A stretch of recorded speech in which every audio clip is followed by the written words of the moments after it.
muted. You should have been muted when you came into the webinar. If you could please stay muted until we get to the Q&A portion at the end of the webinar. And then that's pretty much all the administrative stuff we've got. You should have access to the chat. So if you have any questions or anything like that, please feel free to drop them in the chat until the end, when you can unmute if you want to ask a question.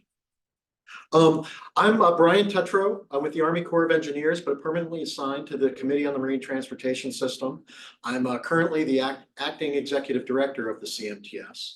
I think most folks are familiar with what CMTS is, but real quick, in case people aren't, we are a cabinet level interagency maritime policy coordinating body, established initially by presidential directive in 2004 and by congressional act in 2012. We have membership of several dozen agencies, all with a tie to the marine transportation system. And so we work on interagency efforts to coordinate policy for the marine transportation system. The way that we operate is we have a senior level coordinating board that sets high level direction, strategic plan, and things like that. And then we have specific teams that work on either general areas like the supply chain, or teams that are stood up for very specific tasks, shorter term. We call them task teams. The larger, longer term teams we call integrated action teams, or IATs. One of our IATs is called the Supply Chain and Infrastructure IAT. And every year for the past few years, as part of Infrastructure Week, we've been trying to hold a panel webinar like we're about to do now. And so this week, we've got it set up to do that today. We've got a great panel for you here. We've got from the American Association of Port Authorities, John Bressler, from the Port of Virginia, Andrew Sinclair, and sitting next to me from the Maritime Administration, Peter Simons. And I will go ahead and, without further ado, turn it over to John for the AAPA to go ahead and tell us some of what they've got. Sure. Thank you very much, Brian. Appreciate it. It's great to be here with you all. We're enjoying celebrating Maritime Day and Maritime Week. We've been spread out all over Washington, D.C. at a wide range of industry events and gatherings. I know a few of us are going to celebrate with a toast this evening at Propeller Club. So looking forward to seeing many of you there. For those who aren't familiar, American Association of Port Authorities is the association that represents over 80 U.S. public port authorities and many other smaller, but also very important port authorities. Port of Virginia is on here on this call today. They're a very important East Coast port that we work with regularly. Andrew Sinclair is on here with us. I'm glad he's here.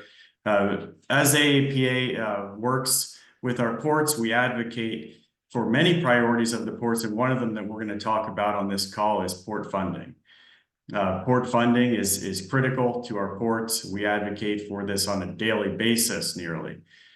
Between the authorizations and the appropriations in Congress, there's no shortage of workload and there's no shortage of questions and concerns. Right now, you may have seen that the House Armed Services Committee is marking up the National Defense Authorization Act. They're doing that right this minute, actually, and they're going through the different titles of the bill. For those of you who are really tracking the policy, the MARAD title is in that bill.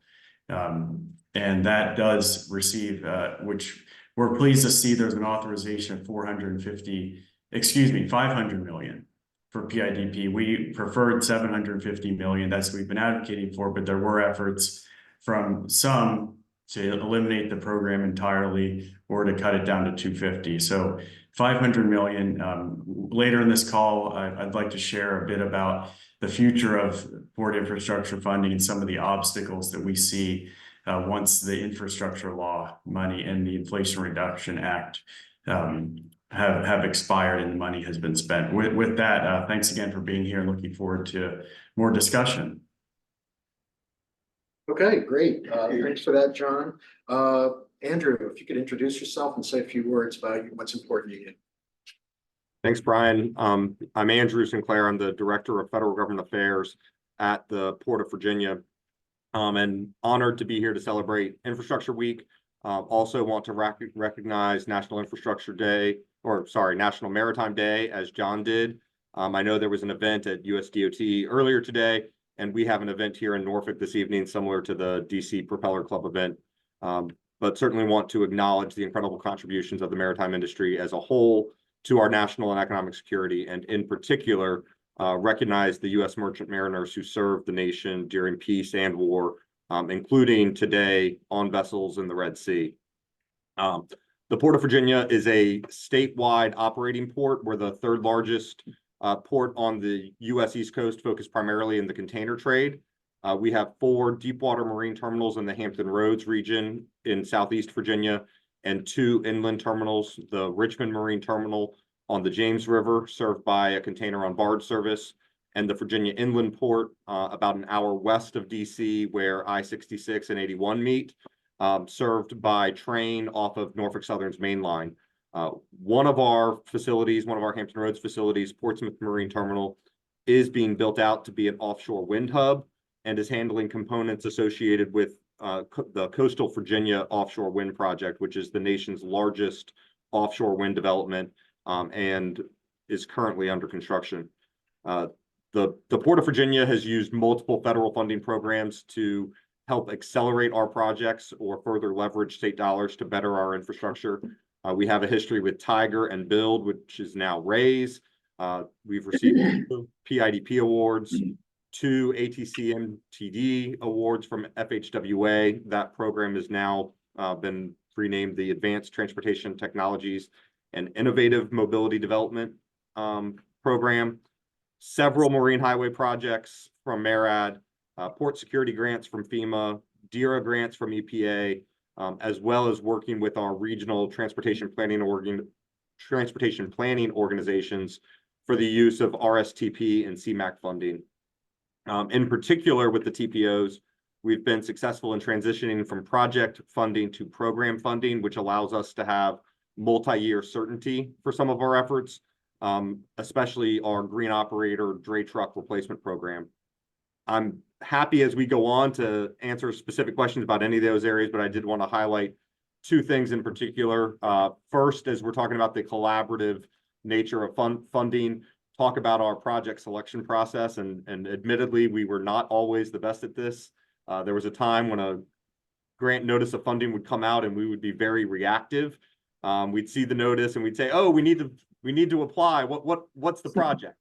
I mean, there was one day in particular that our grant team and our operations team were locked in a room until 9 o'clock at night because we were trying to settle what the project was, because we needed to figure that out so that we could have time to write the application before the deadline. Perhaps unsurprisingly, that application was not successful. But we have learned from that process. And now, as we're doing our master planning, part of that master planning effort is identifying projects that fit into different grant programs, so that as those grant notices are put out, we're going back to a list we've already developed of projects we already know we want to do, and we can see which grant programs they might fit into. So now when a notice of funding is posted, we're reviewing the NOFO to make sure it matches our expectations, and then compare it to the list of future capital projects to identify what best fits into that timeline, right? We're already picking projects that we know we need, but we're using the federal funding to accelerate when we would otherwise be able to deliver them. And we're trying not to select projects that would stress the award, NEPA, and grant agreement timeline. So it's that balance of projects that have project readiness, right? We know we want to do them. They've had some level of design, but it's not something that we need today that is going to be harmful to the project if we're waiting through the grant selection and then award process. So in that regard, one project that I wanted to specifically highlight was our experience with the 2021 PIDP project, which was awarded $20 million toward the build out of PMT as an offshore wind hub, which I mentioned earlier. This is a $200 million project overall, with multiple phases to handle all of the various offshore wind components. But it also had a very tight schedule in order to meet the offshore wind project's construction schedule. We needed to start construction by a certain date in order to complete the first phase, in order to receive the first components so that the offshore wind project could start construction. And they had a very tight timeline associated with that. We ultimately were successful in executing a grant agreement about 6 months after award notification. So it can be done, right? Want to be able to highlight that for folks on the call. But it did take intense coordination and collaboration with MARAD during that period. And it started really going back to that grant submission. We didn't stop after we applied and wait to hear. We continued our design efforts. We began the NEPA process even before award notification. And that allowed us to be further along and to submit preliminary environmental documents immediately upon award notification. As we continued, we also advertised for construction, incorporating all of the federal requirements prior to executing the grant agreement, but we did not award it until after the grant agreement, and really continued to drive on that project readiness to be able to move forward regardless of grant status, right? If we got an award, we were going to be ready to submit everything. If we didn't, we'd be ready to move to construction. And once awarded, we communicated that schedule to MARAD. That schedule had been included in our grant application, and then we, commenced with regular calls to make sure to check on the status and to make sure we stayed on track. So it was really built that collaborative process, but it started back at that grant selection phase or that project selection phase of what's ready, what matches the grant opportunity, and then not waiting in that time period of the award selection process, continuing to do the work to drive project readiness. And I'll pause there, but then as we go on, happy to get further into the details. Great, thanks, Andrew. Very interesting, and I've got a few questions. I want to dig into some of those topics and projects that you brought up because I think they'll be of interest to our audience here. Next, Peter Simons from MARAD will talk about some of the funding opportunities that MARAD deals with. So, Peter. Great, yeah, thanks, Brian, and echo the other participants' comments about Maritime Day today. We had a great DOT-wide celebration this morning, and among other participants, we were, I would say, blessed actually to have Senator Mark Kelly from Arizona. He's actually a 1986 graduate of the Merchant Marine Academy. Obviously, served on active duty in the Navy before retiring, and I think probably in large part to some assistance and information provided by the American Association of Port Authorities. He's very much behind trying to solidify a long-term commitment, at least by the Congress, to infrastructure investment, port infrastructure investments in the United States, and actually was headed back to work on some initiatives, a piece of legislation that he has sponsored with 2 members from the House, as well as another Senator Rubio from Florida, on that very topic. So I think this webinar is really a particularly timely one, and thanks to CMTS for hosting it. If we go ahead and cue the first slide. So I did want to share just a couple of slides. We'll talk about in the vein of opportunities. We'll talk about a little bit of information from a resource standpoint that you can use as you think about next year's Port Infrastructure Development Program application, but not just PIDP. And so slide number 2 talks about some of the major DOT grant programs that, we'll stay on slide 1, I'm sorry. Slide number 2 talks about some of the major DOT grant programs that ports play well in when they apply, but likely are less well known to port applicants. And then in slide number 3, we'll talk about PIDP and kind of allude to the project delivery issue that Andrew mentioned earlier, and perhaps that'll be some grist for future communication. So this first slide, the first point is that all Department of Transportation notice of funding opportunity have to be posted on this particular website. And I understand you will receive a copy of these slides, so you'll be able to then select these as favorites as appropriate. But the best resource probably to learn more about grants is the CMTS.gov website.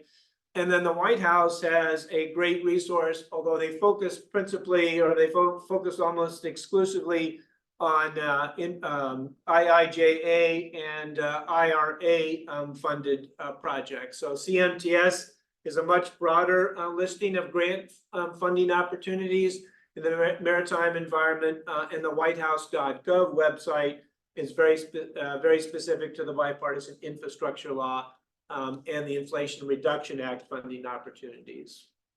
DOT several years ago stood up the DOT Navigator website.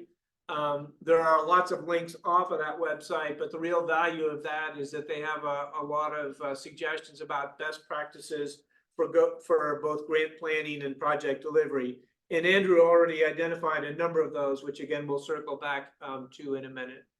And then the Port Infrastructure Development Program website, our notice of funding opportunity obviously closed last week, and we are beginning, or we are in the middle of doing what we call our intake review of applications.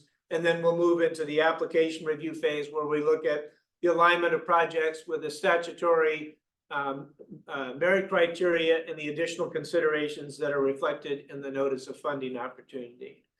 And the final link here really focuses more on project delivery. Obviously, it's an emphasis both of Congress and the administration on making sure that grant funding is spent as much as possible on projects that are Buy America or Build America, Buy America Act compliant. A lot of great information on that website about the Made in America offices initiatives related to what we call more broadly domestic preference. Next slide. So just very quickly, so you all know about PIDP and RAISE and infra. Obviously, the mega applications closed the same week as the PIDP applications, but there are a couple of other programs that ports, when they apply, typically are very competitive for. And first is CRISI, that Consolidated Rail Infrastructure and Safety Improvements Act. That applies to any rail-related project, be it for passenger or freight traffic, but there are very specific eligibilities that apply or cover port rail-related projects. And so that's a great opportunity for people to keep in mind when you're focusing on that element of a port infrastructure development project. And then Protect, and I believe those awards were, this year's awards were announced recently. Protect essentially will help improve the resilience of infrastructure in the port environment. What the Protect grant pays for is not, for example, reconstructing the road, but it's for elevating the road in construction in conjunction with reconstructing the road. So depending upon how your federal, non-federal funding mix works, you can combine this with a PIDP grant, as long as obviously at the end of the day, you satisfy the statutory requirement that at least 20% of a project's cost come from non-federal funds. I do want to emphasize or promote the U.S. Marine Highway Program. So this year there's only about $5 million for that program. But as Andrew alluded to, there are we have a number of great projects that are funded under the U.S. Marine Highway Program. One, for example, or two actually, for example, with the Virginia Port Authority that run between their main terminal in Norfolk and an inland terminal in the Richmond area. So that's another great opportunity, particularly if you're focused on a special or a particular segment of your port project. Everybody then knows about Clean Ports, just the EPA's Clean Ports. Obviously, that notice of funding opportunity closes at the end of next week. Next slide, please. So this is a map, obviously, of all the grant awards between 2019 and 2024. And the first your first question likely will be, well, you haven't made the announcements yet for fiscal year 2024, but as a number of you know, in the fiscal year 2024 Appropriations Act, There are certain projects which have been identified under the rubric of community project funding that are port specific. For example, the Port of Orange in East Texas received a $10 million CPF funded PIDP grant for some infrastructure, port infrastructure investments at that facility. So this map reflects all of the grant awards since PIDP first received funding back in 2019. And I wanted to emphasize or highlight maybe the breadth and while it's not immediately apparent on its face, the scope of the grant awards that you see here. So obviously a broad and almost even geographic distribution of grants throughout the United States. So not just coastal ports, but obviously Great Lakes and inland ports as well. We don't differentiate that the small projects versus large projects on this list, but small projects do very, very well. In part, obviously, because of the statutory set aside, but even before that statutory set aside was in place, small ports or small projects at small ports were competitive for PIDP applications. And then the two other points I want to make on this, one relates to, from a success standpoint, one relates to our efforts working with grantees to accelerate the timeline for developing grant agreements, which is essentially the time or the date at which an applicant or a grantee can begin construction activity on their particular PIDP funded project. So overall, since the start of the Port Infrastructure Development Program, 22% of the awards have been made in 18 months or less. And Andrew, for example, referred to the Virginia Port Authority's PIDP 2021 grant, where we were able to execute that in 7 months. And so there are a number that are like that, where we were able to achieve execution or signature of the grant agreement in less than 1 year time. It is definitely an issue that we continue to very actively track and work with grantees to try to accelerate, when appropriate, development of that grant agreement. And there are some circumstances when grantees have received a grant and they need to conduct some planning activity. We have pre-award authority that enables them to do that using part of the PIDP funding or earmarking a portion of their non-federal funding for that pre-award activity. There are also some grantees who receive a grant award and then realize that they need a little bit more time to put their project together. And so one of the things that we try to emphasize when we reach out to grantees to congratulate them on their award is to try to understand what the grantee's time frame is for executing grants, so that we can be in sync in terms of all the work that needs to be done in order to get that grant agreement to completion, so that project-related construction activity can start. And then the final thing I want to say here is that we have had, in terms of project delivery, which we obviously define as completion of construction, we actually have two PIDP grants, one in 2019 and one in 2020, that have now fully completed construction activity. We obviously continue to work with grantees to accelerate that in other areas, but that's a pretty significant milestone when you consider that the 2019 grants were actually decided in February of 2020, and so that's a relatively quick time frame for those applicants to have completed construction activity funded by that grant. And with that, I'll turn it over to Brian. I look forward to our conversation coming up. Great, thanks, Peter. Lots of good information on all sorts of funding opportunities there. So I hope we get some questions about some of those. My first question that I have for the panel is actually based on what some of the other panelists said. Do you have anything to add or any questions amongst the panelists? Andrew, Peter, John.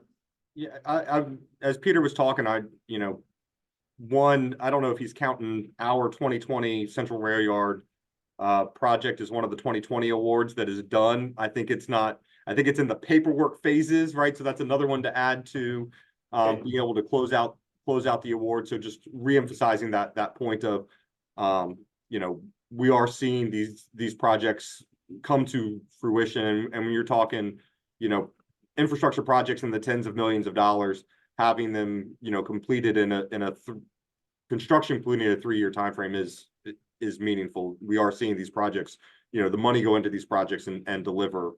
The other part is just to reemphasize Peter's point again of that collaboration effort. And so when you've got a grant, when you've got a project timeline, you know, coordinating that and communicating that in the context of PIDP for MARAD, but whoever the grant agency is, you know, put it into the grant application. It asks for a schedule, but put a realistic one in there.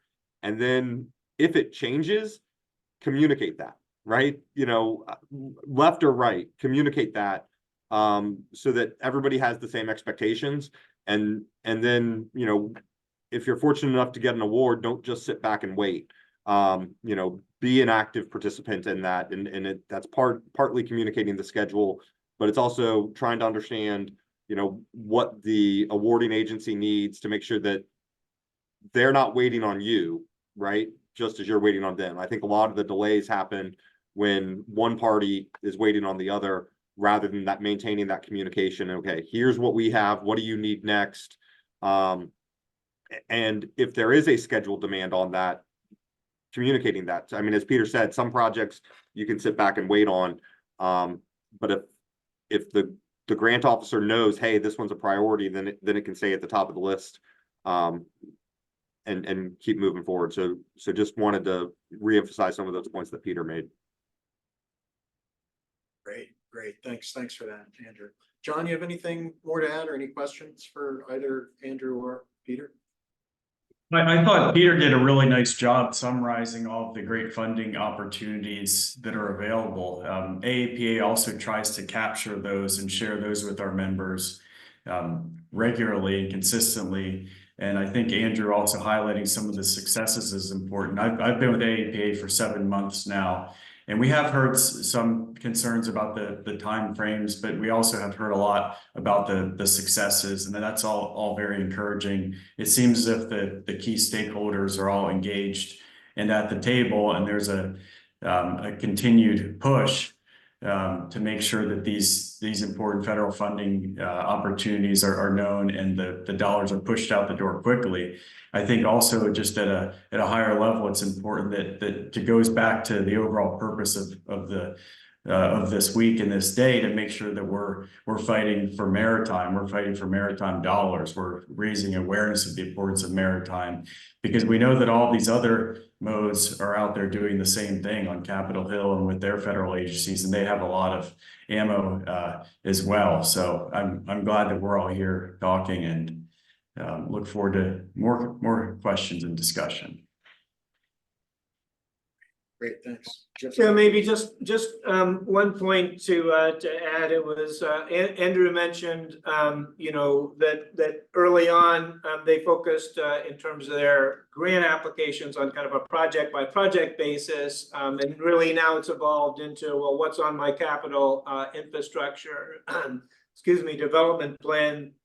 And we do see that projects that are part of kind of a system of projects, or that really reflect some long-term commitment by the port, maybe in terms of preliminary engineering or design, or just even rough planning effort before a project is submitted for PIDP application, generally have what we call a higher project readiness score. And of course, as you all know from this year's notice of funding opportunity, that's a function of the technical capacity of the applicant to deliver the project and the environmental evaluation of the project. And so that's one of the things that we definitely emphasize as part of outreach is even for the smallest port to have a capital infrastructure plan. And it doesn't have to be a sophisticated one, but at least you've gone in and identified your needs today in advance of, or in anticipation of future, you know, appropriations. And to the extent that may be financially difficult for some applicants, PIDP does fund planning projects. If you look back at the history of PIDP, we've always, except for the first year, we've always awarded projects that were strictly a planning related project. And a number of good applications this year related to that. And so there is money available to develop that kind of capital infrastructure investment plan that again, we hope will lead to more competitive applications in future years, rounds of grant funding. And then the second point I would make, and again, really Andrew and John have mentioned this, but when I go out and do, meet with grantees, which is definitely the best part of the job. I love to be out there seeing how projects are going, or meeting with grantees, because universally they're happy to have received the grant. We emphasize that communications is the key. So we've only been doing this 5 years, but we've not in the last year or so seen any issue come up on the part of a grantee that we have not already dealt with. And we do recognize that the projects evolve in terms of scope, projects evolve in terms of the timeline or the need for the project. So I do want to emphasize the point that both John and Andrew made, is to communicate with your grant manager. And I saw that Jeff Flanagan, who is the head of our Gateway office, is on the call. I do also want to emphasize that you've got another avenue for communication, and that is your regional Gateway director. They are a great resource for ports, particularly as you are working on trying to identify projects that you may want to submit for funding consideration for future programs. So there are a lot of great MERAD resources that you can use, but at the end of the day, the most important thing is to kind of make sure that we continue to communicate on a grant that helps us prioritize our efforts, and ultimately, hopefully mutually gets to a convenient date for grant agreement development and start of project construction. Great. Thanks for that, Peter. One thing I'd like to first off thank Peter for mentioning the CMTS website is one of the top resources there. Okay. I know that we do put a lot of work into that, and specifically folks that go to that website, what you're looking for is what our federal funding handbook. And if you go, there's a bar in the upper right that says, I think, resources, and there's a downloads, and it's the very first one listed, at least now, because it's the newest thing up there, is the Federal Funding Handbook for the Marine Transportation System, 6th edition, March of this year. And you can search. If you don't see it there, there's a search function that you can find it, just Federal Funding Handbook, and I'm sure it'll come up. So lots of good work done on that by our Supply Chain and Infrastructure Integrated Action Team. So I want to thank them for that. And thanks again for mentioning that. Okay, let's see. I got a few questions here. Let me see what I got. Actually, going back to Andrew, I was intrigued by first off, by the way that you talked about, as Peter emphasizes, key is having kind of the bigger picture and not so much being driven by the funding opportunities as finding funding opportunities that meet your master plan. So that was interesting to hear that. So if you could maybe expand a little bit on that, and also tie in the balance between project funding and program funding, because I know that it's nice to build something, but you also got to maintain it and operate it and all. So kind of how all that fits in together from your experience from a port. Yeah, absolutely. Thanks, Brian. So I will say, I mean, we had the growing pains to get there on matching the project funding, or the project funding to the projects. It was, there was a time, I've been with the port 10 years, and if you go back to that time period, there was a lot of political discourse within Virginia of how the port should be run. And we're a long operating port, but there was some controversy right before I joined about whether that model was going to change, and we were going to be the more landlord model that you see in the Northeast and the West Coast. And so because of that, there was really a lack of investment into the port. The state wasn't going to invest into an asset that they were getting ready to sell. But there was that lack of direction. And so that had gotten settled, and there was a firm commitment to stay as an operating port. But we were left with this lack of, we certainly had some deferred maintenance. We were starting to run into congestion because we had a lack of capacity. And there really had been a little bit of a lack of a planning effort.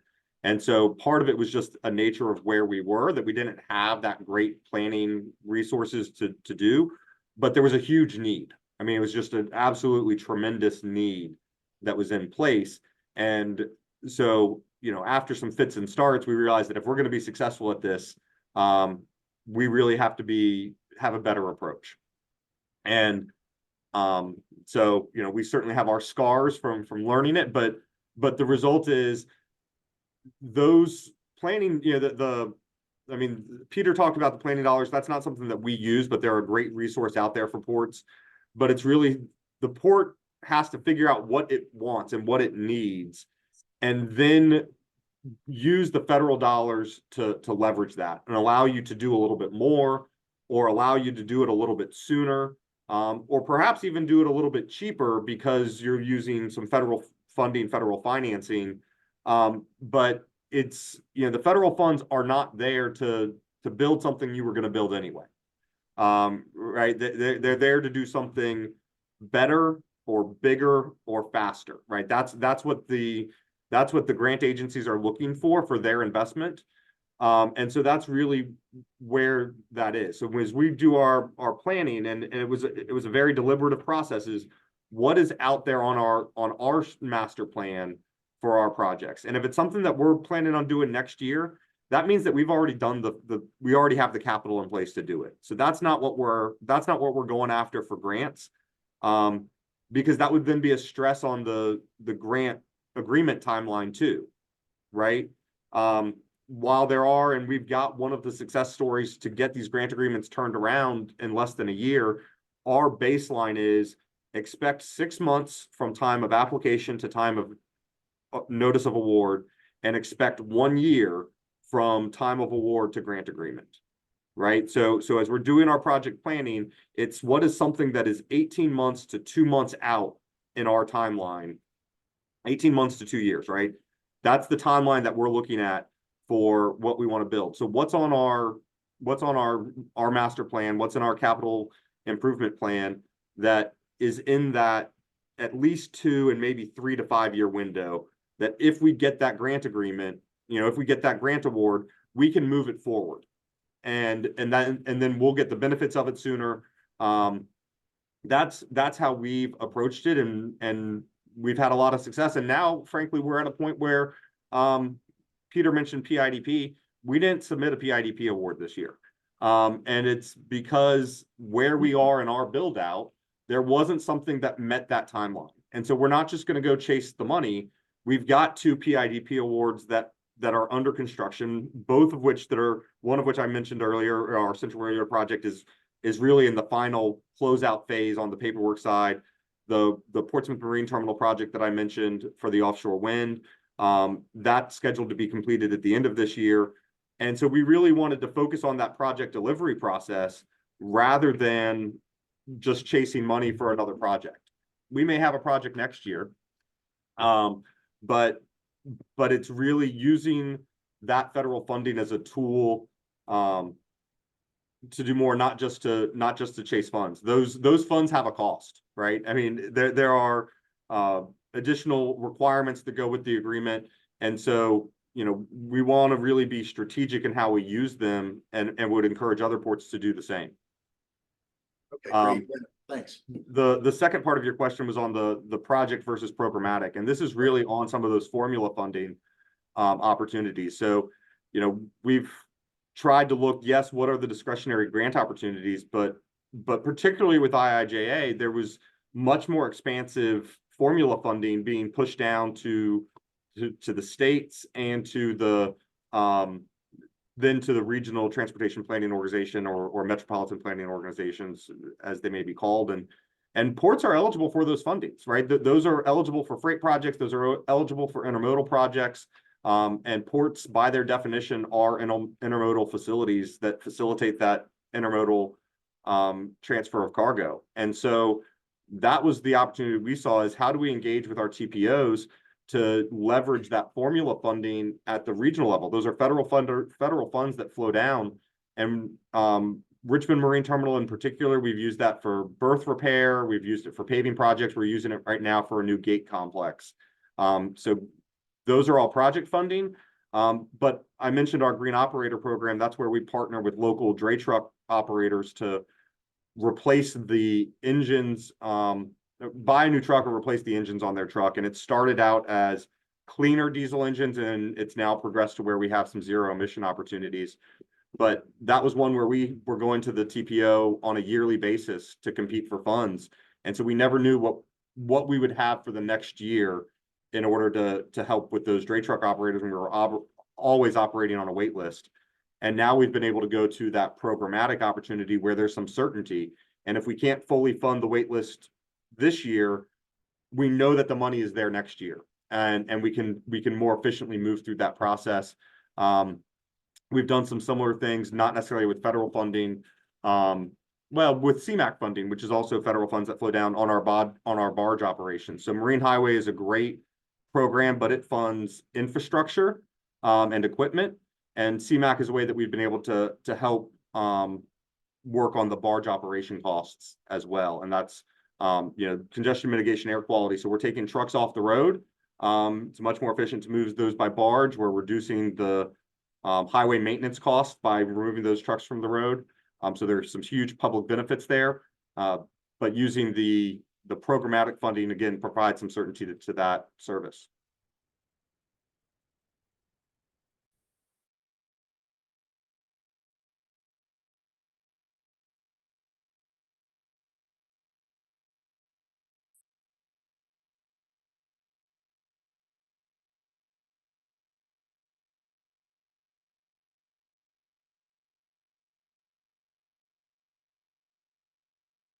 Brian, did we lose you and Peter?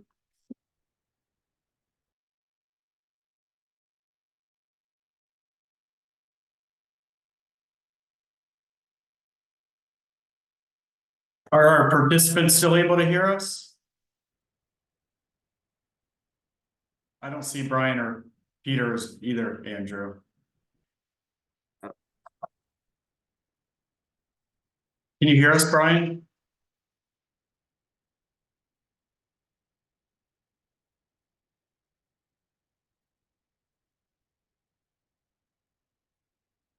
I can see Brian on the other, but I can't hear him.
John, while we wait for Brian to get back on, do you want to talk about some of the post IIJA and IRA funding opportunities and challenges that AAPA has identified and is working on? Yeah, great idea. Andrew was just talking about the federal funding, this historic amount of federal funding that's been received through the IIJA. Combined from FY 2022 to 2026, there's an infusion of $2.25 billion. So that's a combination of annual appropriations and also PIDP. So this is a combination of what Congress is authorizing, approving, and then also from the IIJA. So just wanted to discuss briefly how the annual authorization and appropriation process does go through, as we all know, it has discussions, dialogue, sometimes disagreement about the authorization level, and then of course the following appropriations level for all these critical programs. Earlier we talked about the National Defense Authorization bill, which includes the MARAD title and includes the $500 million for an authorization. That's a step in the right direction. But I think it's important for all of us in the maritime industry to remember and focus our energy on the appropriations amounts that end up, and also in advance, more importantly, in advance of the final bill, advocate for strong, robust funding amounts like 500 million, because if you look at what was in FY 2024, the annual appropriation was knocked down to 50 million, because the lawmakers, there were a few on more the conservative side. I don't want to single any out here because they are supporters of ours on other issues.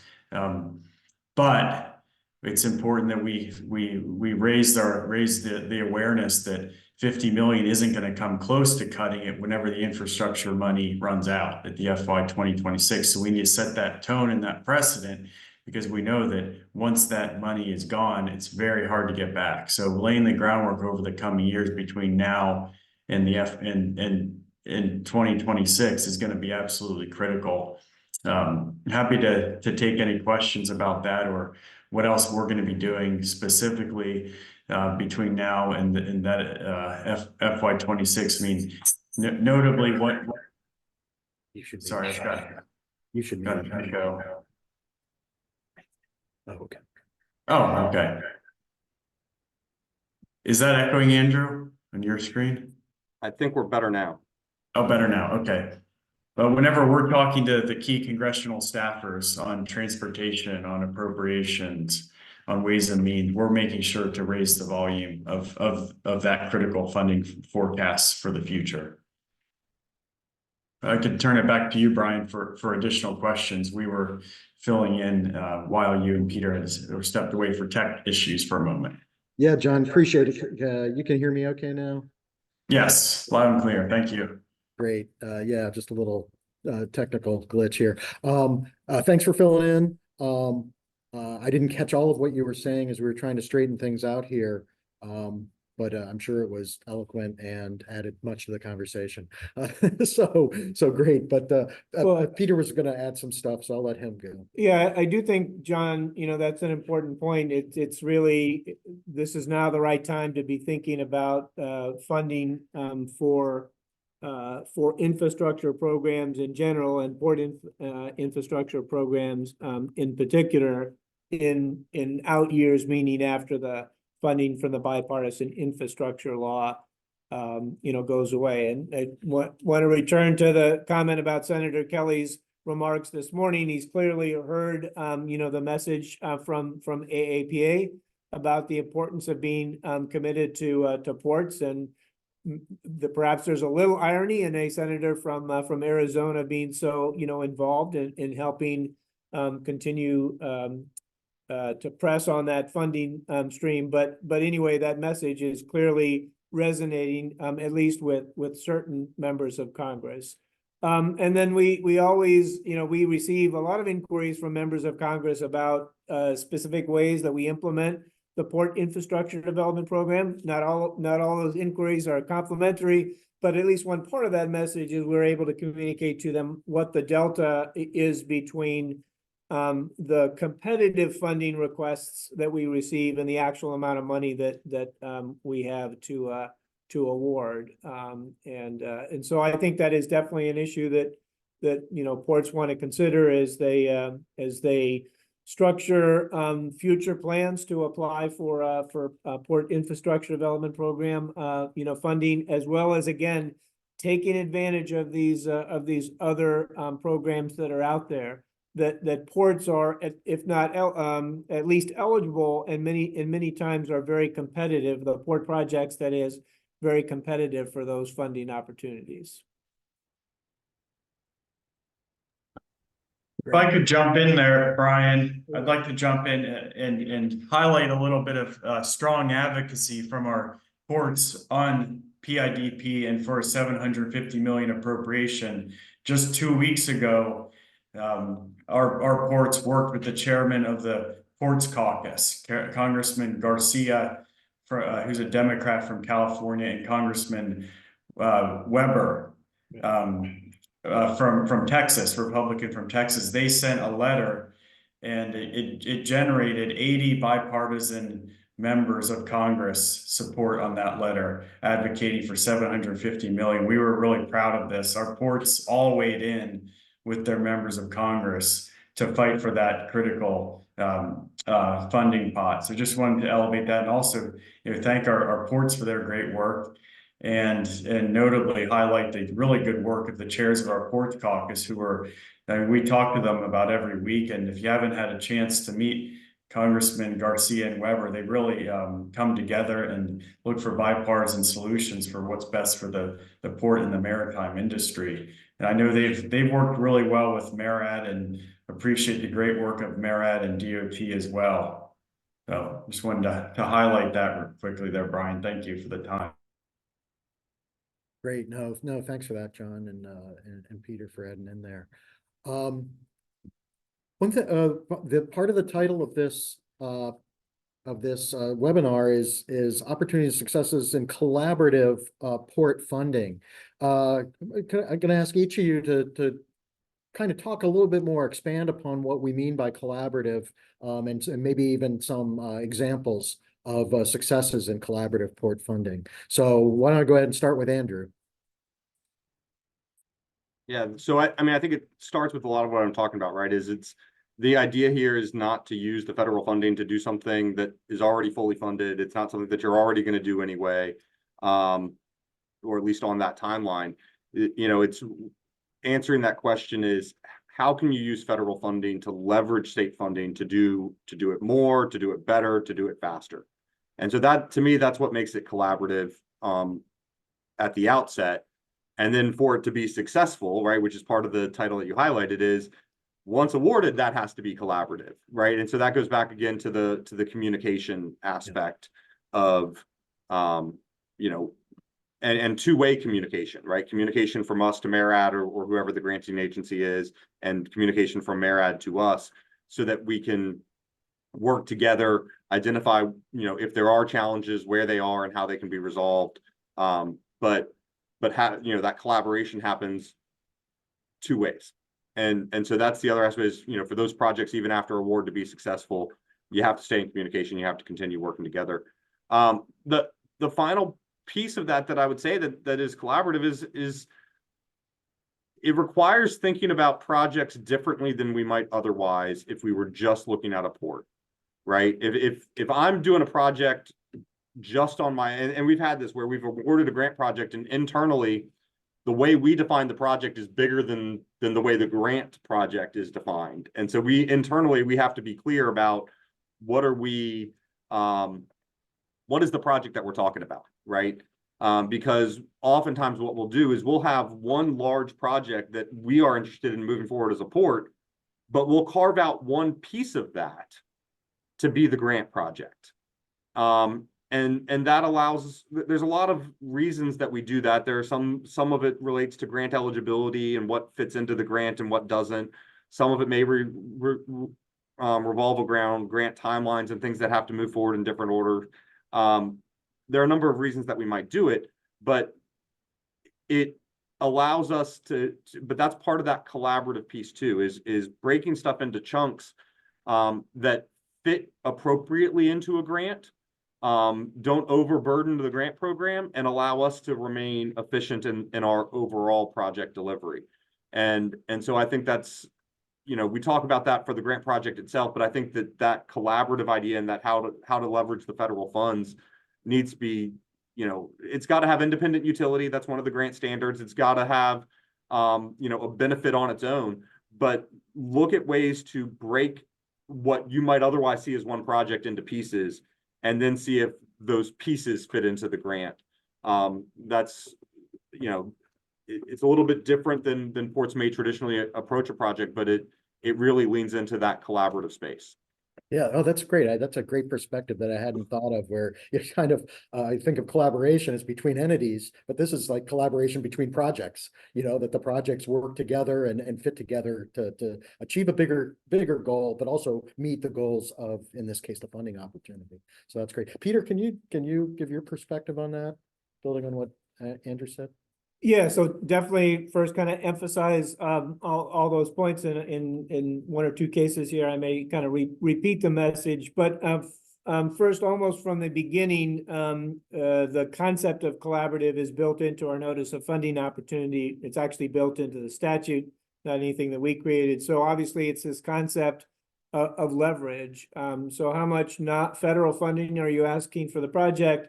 And how much non-federal funding are you bringing to the project? And I was just looking at the most recent quarterly report we developed. And so as most people know, PIDP has awarded, this does not include the CPF funding in this year's appropriations, but $2.1 billion in grant funding since the first year it was funded in fiscal year 2019.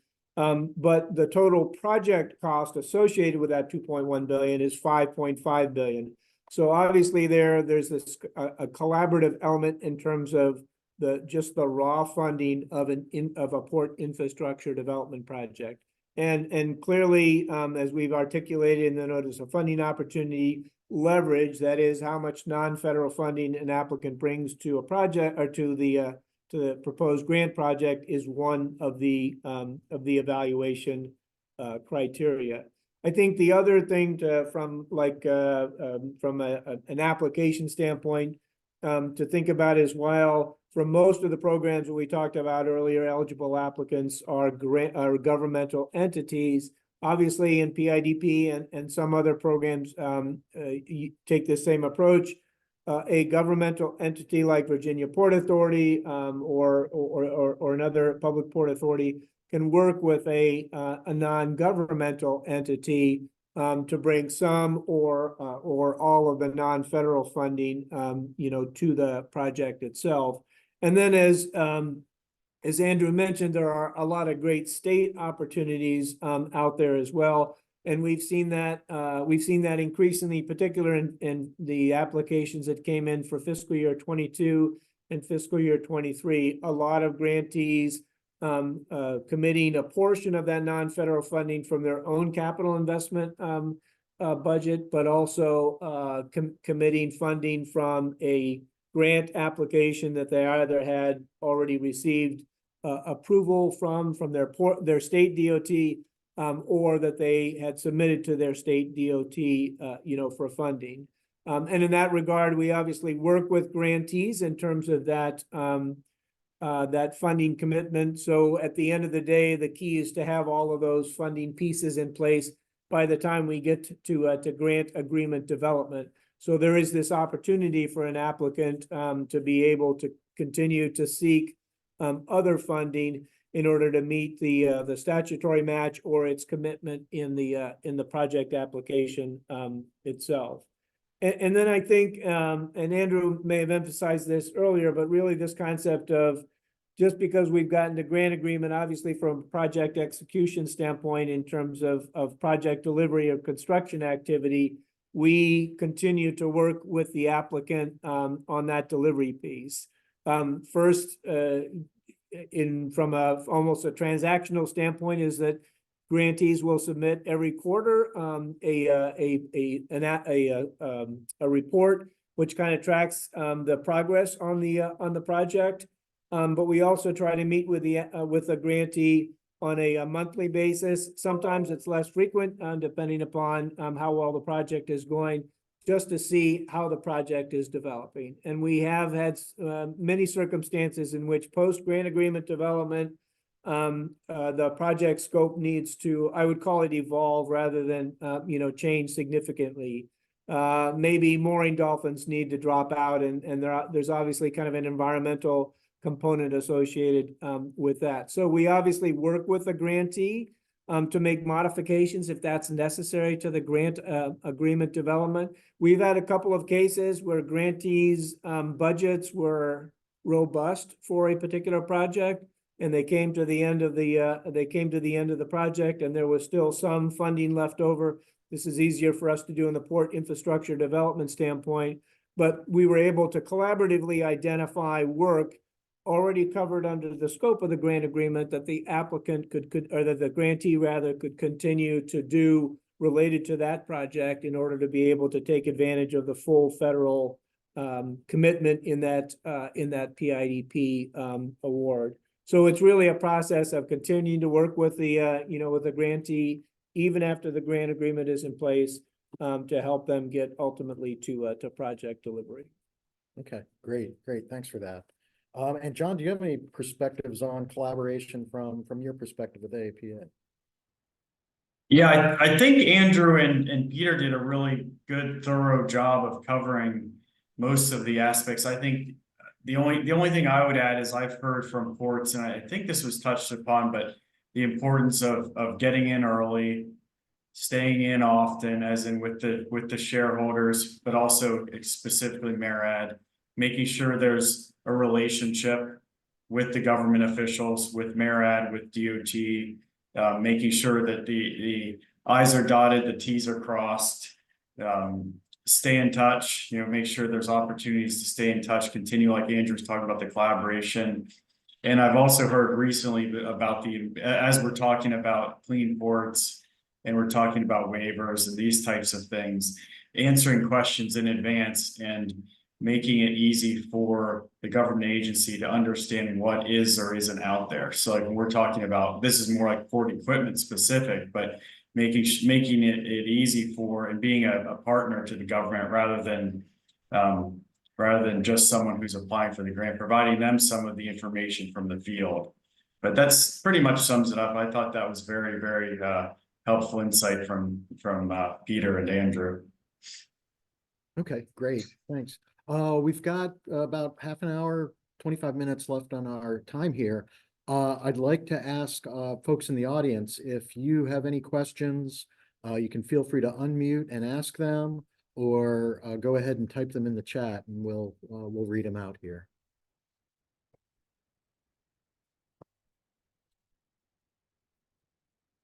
In the meantime, while folks are thinking of their questions, I can prime the pump a little bit. We had a little pre-discussion prior to this panel last week and brainstormed a few ideas.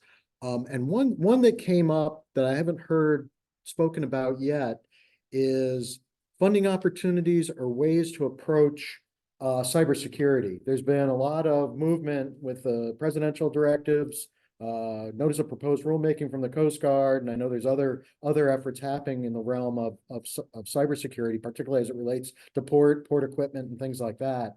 Can anybody want to take a shot at addressing that from the port funding perspective? Yeah, Brian, sure. So I'll kick it off, and then John and Peter can weigh in. So you mentioned kind of the regulatory environment, right? We understand how important cybersecurity is in this day and age. In Virginia, we say we're America's most modern gateway, and we justify that based on the amount of technology, operational technology that goes into our operations. And so we personally take cybersecurity really seriously, because it is part of our overall security plan. And that's starting to get more and more recognition. There have been some high-profile incidents in broad infrastructure categories, to include maritime infrastructure. So there is a Coast Guard notice of proposed rulemaking that's out that has comments due today.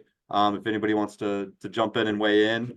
And then there's a CISA has a notice of proposed rulemaking for the implementation of the critical infrastructure CERCIA, more broadly, that are due I think June 4th, next month, early next month. So encourage folks to look at that and understand the environment that you know, if you're not already preparing for, that's the regulatory environment that you're going to be required to perform to. And so there are tools out there. I would say that the Port Security Grant Program under FEMA is probably the most robust in that space. And so, you know, a port and cybersecurity is a port. It has the last several years been an area of emphasis within that program. But that's one that I would encourage you to work with your local captain of the port, your Coast Guard sector commander. Get engaged. If you have an area maritime security committee, get engaged with them and socialize early what your needs are, because a lot of that scoring does happen at the local and regional level within that program. And so, you know, again, that's part of being that collaborative process. If you know what your needs are, those are areas that are available. That's been a historically fairly robustly funded program at about $100 million annually. It did take a little bit of a dip in FY24, but down to $90 million. So still nationally a pretty robustly funded program. And that's an area where a couple $1 million can make a big difference for a port in order to prepare their cybersecurity. Again, that's an area where we've used it for training programs as well. So that doesn't necessarily have to be for infrastructure. It can be more for some of these operational needs, and really using it to bring outside vendors in to do penetration testing or other assessments to identify where vulnerabilities are and then work to repair them. So I think that some cybersecurity components can be worked into any of the others, but a lot of those other grants are very much infrastructure and equipment focused. And the port security one is really can lean into more of the operational space, and is a great asset out there for ports and other maritime stakeholders. Great. Yeah, thanks for that, Andrew. John? Yeah, thanks. Andrew mentioned the cybersecurity notice, what's the rulemaking and the opportunity for comments. That's a very timely remark. Appreciate him bringing that up. So AAPA actually just submitted comments about this notice of proposed rulemaking from the Coast Guard and DHS. It was titled Cybersecurity in the Maritime Transportation System, very relevant to this conversation, of course. And I'm happy to send the comments the AAPA officially submitted. But in a nutshell, as Andrew would say as well, I'm sure, is that all the supports want the most robust cybersecurity plans in place. And ports, of course, follow the direction and guidance of their government partners, and will follow that lead and, of course, adhere to those suggestions and recommendations. With that being said, you know, this comment is a good opportunity for us to weigh in on this issue. We did review the NPRM, and in a nutshell, what we've heard from our ports is that there's the potential for an economic and financial impact without little gain in certain areas, especially to some of our smaller ports. Those who already have facility security plans in place and have staffing and reporting requirements and regiments in place, they think that there could be additional costs and burdensome requirements put into place. They would have to update a wide range of their FSPs, and they'd have to report on a broader definition of cyber incidents. For example, where, you know, if they get a phone call from someone who has the wrong number, would they have to report that as a cyber incident? So we're wanting more definitions and clarity on like what a cyber incident is, and if there's any funding or opportunities for funding attached to any of this. You know, and also we talk about the Port Security Grant Program. While it is very, very helpful and important, it's certainly not guaranteed. And it is highly competitive, and that annual funding, I think Andrew mentioned 90 million. I think it's continuing to shrink overall. So we are a bit concerned about those heightened security measures. Of course, support the government, want to be good partners, but also want to be aware and and make sure we're advocating for realistic solutions and things that actually make sense in the field for the people out there that are actually doing the work. We don't want to impose really expensive or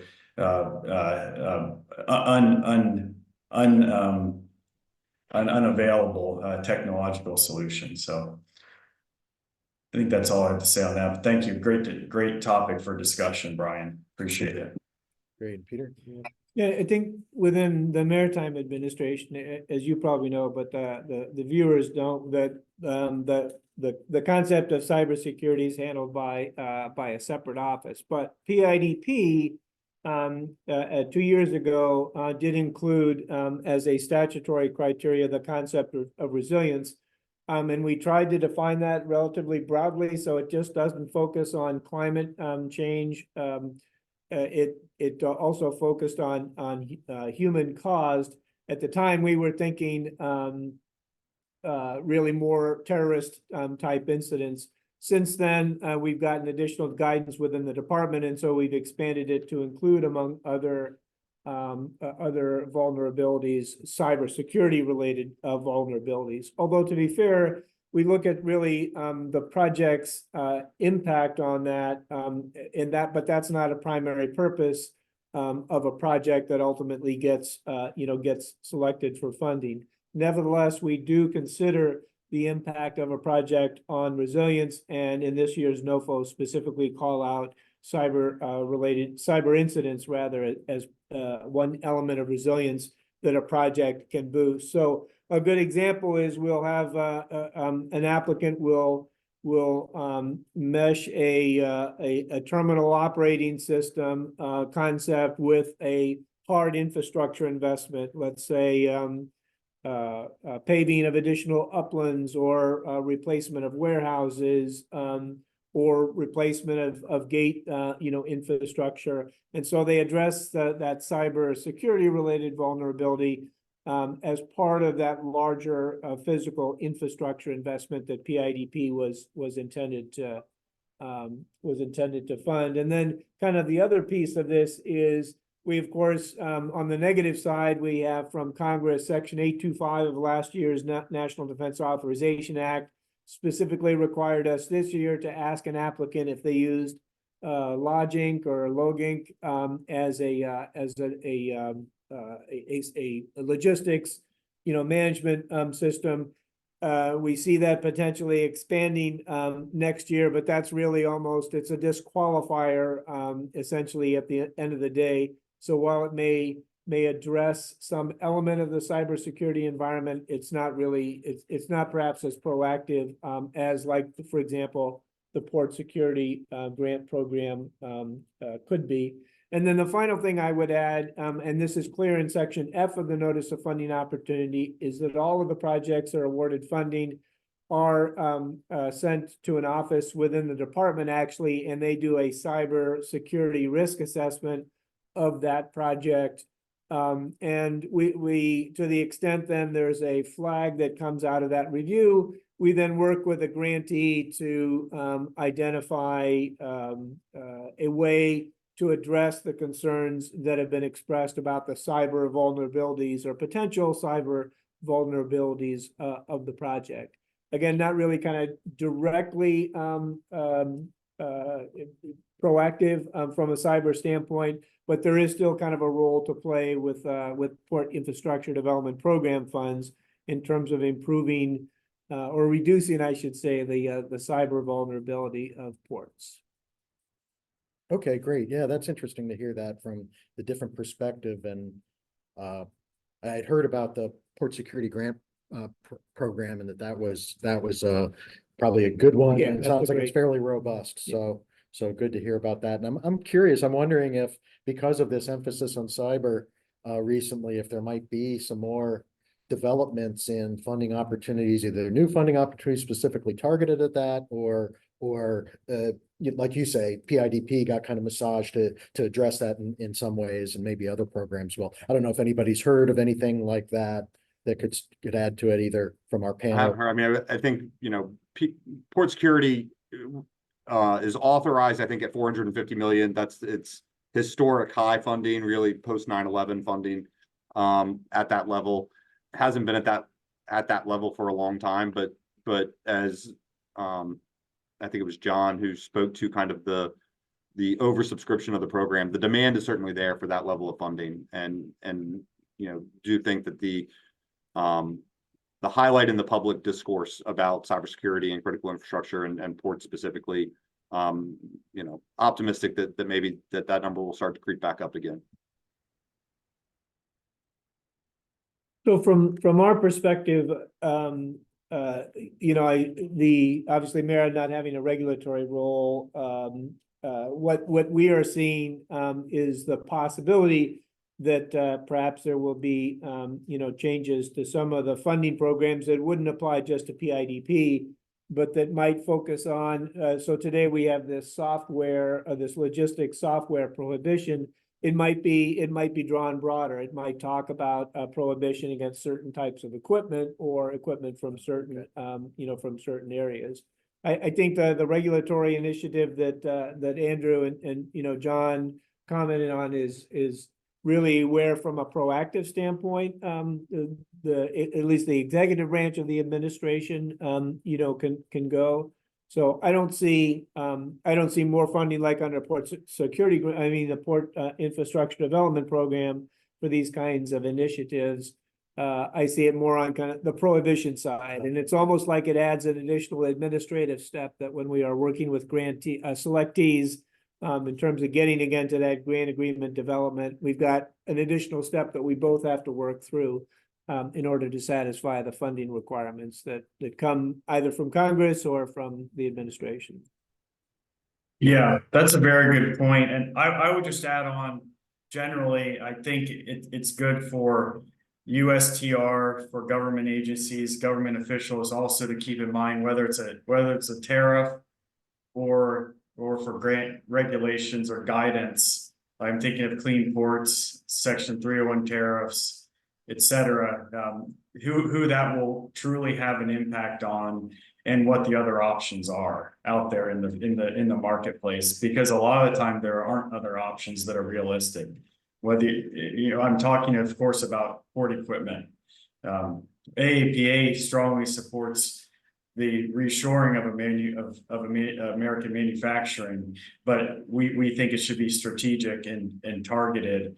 It shouldn't be done in a knee-jerk type of fashion that's going to adversely impact the ports with unnecessary unfair costs that will ultimately be placed on the supply chain and consumers. And it doesn't, to us, I don't think that's the best policy, but I think Andrew was going to weigh in here. I'll pause. Yeah, I mean, I think that's a great transition. I know we're approaching the end of time, and I don't want to end on a sour note, but AAPA and MARAD have done great work being collaborative on identifying, and some of this work is ongoing, identifying port equipment that is available domestically, Build America, Buy America compliant that Peter mentioned before.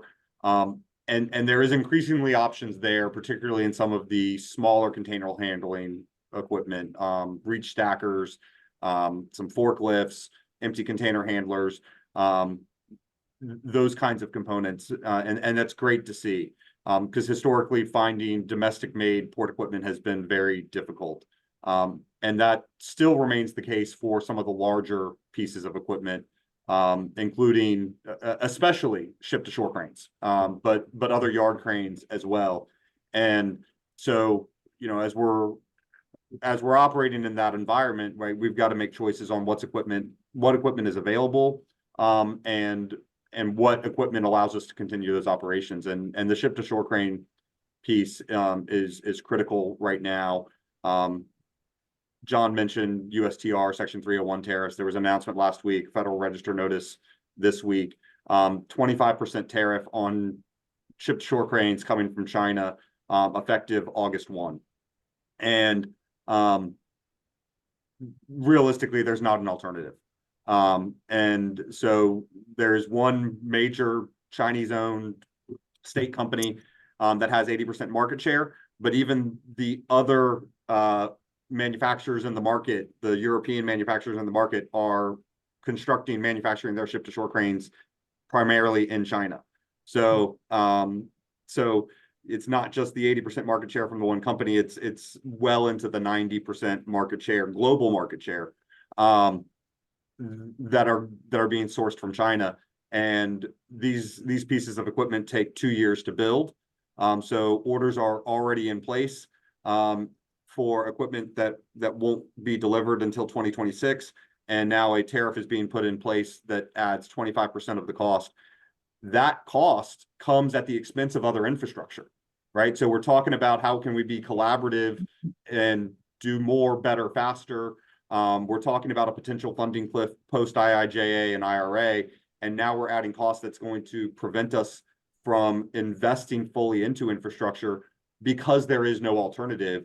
And a tariff construct that's put in place to change behavior for all the right reasons, but is going to penalize behavior that has already taken place. And maybe I'm a little bit passionate about this. We have 12 ship-to-shore cranes on order today. Those contracts are in place. Progress payments have been made. The first set of cranes won't be delivered till December. And we're facing a total of $40 million in tariff costs. That is a $40 million is an infrastructure project by itself, right? So something is going to come off of our plan just to pay for equipment we've already ordered. I've talked to 2 other public port authorities that similarly have cranes on order that are going to be impacted by this. Not all from the same manufacturer. And I've talked to private terminal operators as well, who I know are affected by this. And so we understand and support AAPA and MARAD's efforts in this. But I think, this is obviously an emerging area, but we need to be looking at how do we not only from a funding, but from a regulatory standpoint, work truly collaboratively in a way to maximize total infrastructure investment into the maritime space. And I think, at the very least, we need to look at a way for grandfathering existing crane orders, because that's behavior that's already occurred. That's not behavior that this tariff is going to change. Okay, great. Yeah, thanks for that, Andrew. We are pretty much out of time now. So I'm going to give the audience one last opportunity if anybody has a burning question, and then give each of the panelists 30 seconds to add anything if you'd like. You don't need to, but yeah, does anybody have any questions out in the audience? Hey, Brian, Gene Diltalevi. I do, actually. Great. Gene. For Andrew, this is going to be a left field question, but the crane purchases, what kind of best practices with regard to cybersecurity and other kind of infrastructure support are involved in buying cranes? Is that something that would be easier for me to catch up with you offline?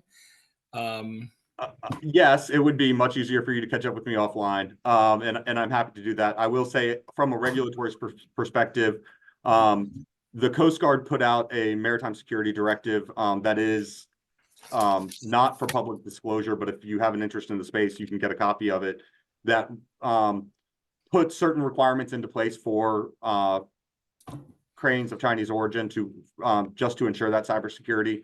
But it's a space that we individually as a port have been very robustly operating in for the last probably 8 years, and have had some very specific protocols in place to ensure the protection there.